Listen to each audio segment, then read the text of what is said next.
+4 7.2 बिंदुओं 3 -3 और 10 और 6 और -8 को जोड़ने वाला रेखाखंड बिंदु -1 और 6 किस अनुपात में विभाजित करता है। कोई रेखाखंड है, ये मान लिया वो रेखाखंड है हमारा। -3 और 10 कोई बिंदु P हो गया, और ये बिंदु हमारा कोई Q, ये 6 और -8 है। ठीक, कोऑर्डिनेट्स में आप बना सकते हैं, देख सकते हैं। तो ये इस रेखाखंड को कोई तीसरा बिंदु -1 और 6 किस अनुपात में विभाजित करता है। कोई बिंदु यहाँ पे है जो R है, इसके कोऑर्डिनेट्स हमें -1 और 6 दिए हुए हैं। तो ये बिंदु इस रेखाखंड को किस अनुपात में विभाजित करता है, हम मान लेते हैं वो अनुपात M1 और M2 है। हम वही लिखना है जो हमने डायग्राम में बनाया है।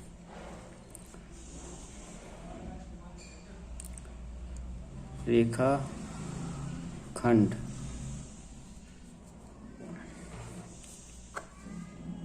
माना वह अनुपात M1 और M2 है जो रेखाखंड PQ को बिंदु R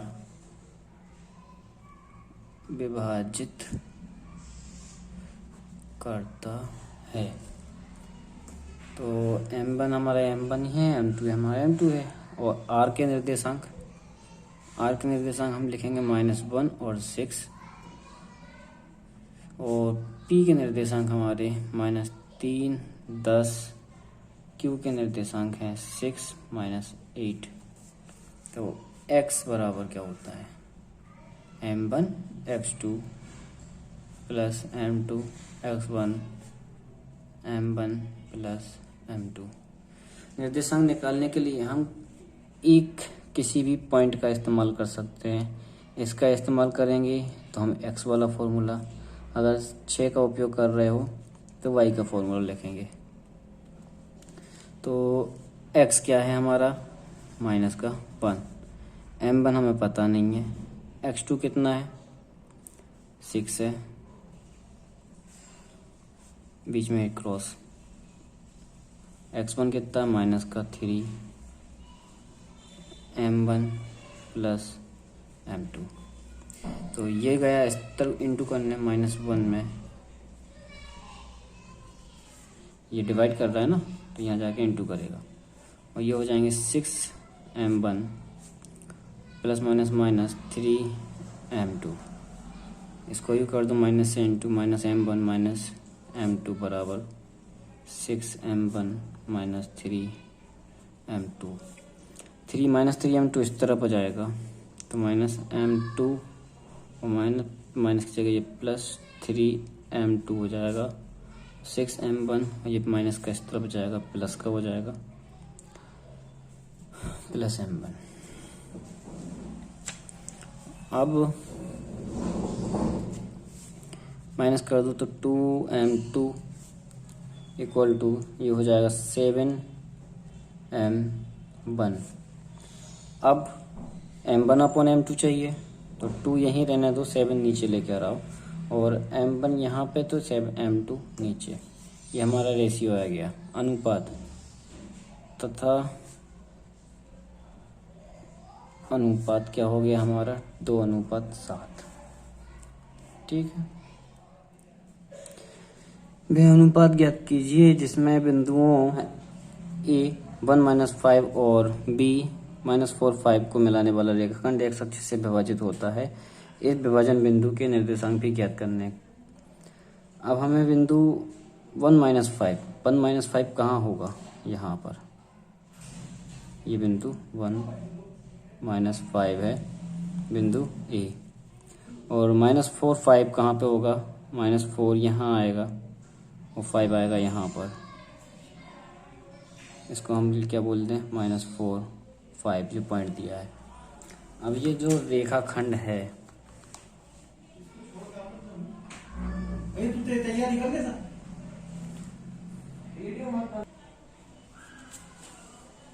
इस रेखाखंड को एक्स अक्ष कहीं काट रहा है यहाँ पर।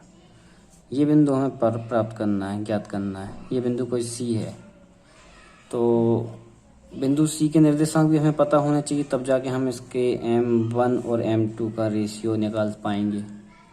तो इसके निर्देशांक तो हम x का निर्देशांक तो पता नहीं, लेकिन y के निर्देशांक जरूर 0 होते, क्योंकि x अक्ष पर y का मान 0 होता है। यहाँ लिखेंगे x अक्ष पर y बराबर 0, तो हमें y के निर्देशांक मालूम है। तो बिंदु C के निर्देशांक क्या होंगे?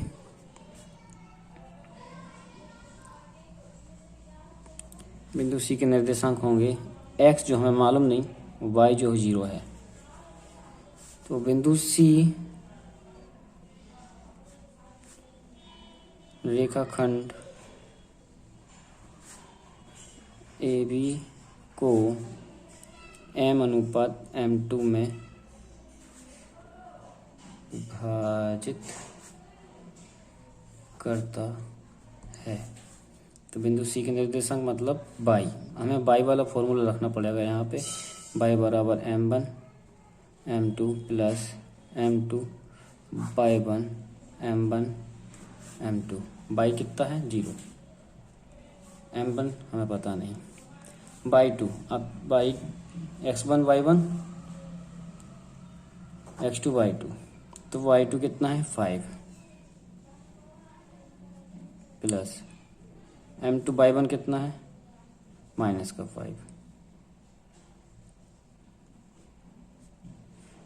Upon m1 m2। ये इधर जाएगा, सब 0 में हो जाएगा। m1 प्लस m2 बराबर m1 से हम इसमें इंटू कर देंगे 5 में, तो ये 5m1 हो जाएगा।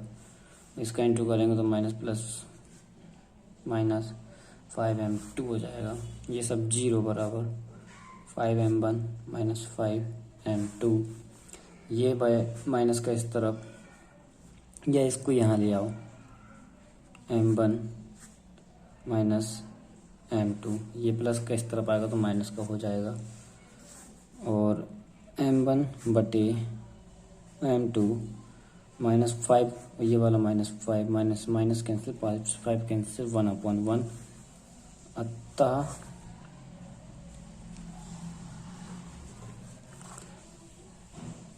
अनुपात 1/1 है। और बिंदु C के निर्देशांक हमें चाहिए। C के निर्देशांक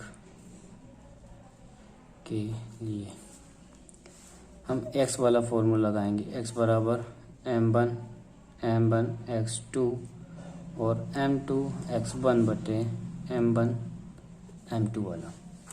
ठीक, अब बिंदु C के निर्देशांक हमें चाहिए। फॉर्मूला ये m1 m2 हमें मालूम चल गया, अनुपात 1/1 और 1 का अनुपात बनता है। तो x की जगह पर हमें कुछ नहीं, x तो चाहे प्राप्ति करना है, फाइंड ही करना है। m1 हमारा 1 है, और x2 क्या है? x2 क्या है हमारा? ये थे ना x2 1, x1 y1 और x2 y2, तो x2 माइनस का 4 है, प्लस m1 m2 1 है, और x1 1 है, तो m1 प्लस m2। इसका हम सोल्व करेंगे। -4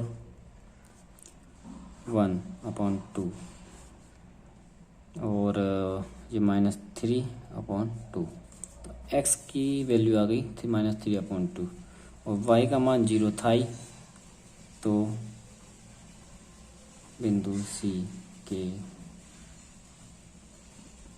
निर्देशांक 3 - 2 और 0 है।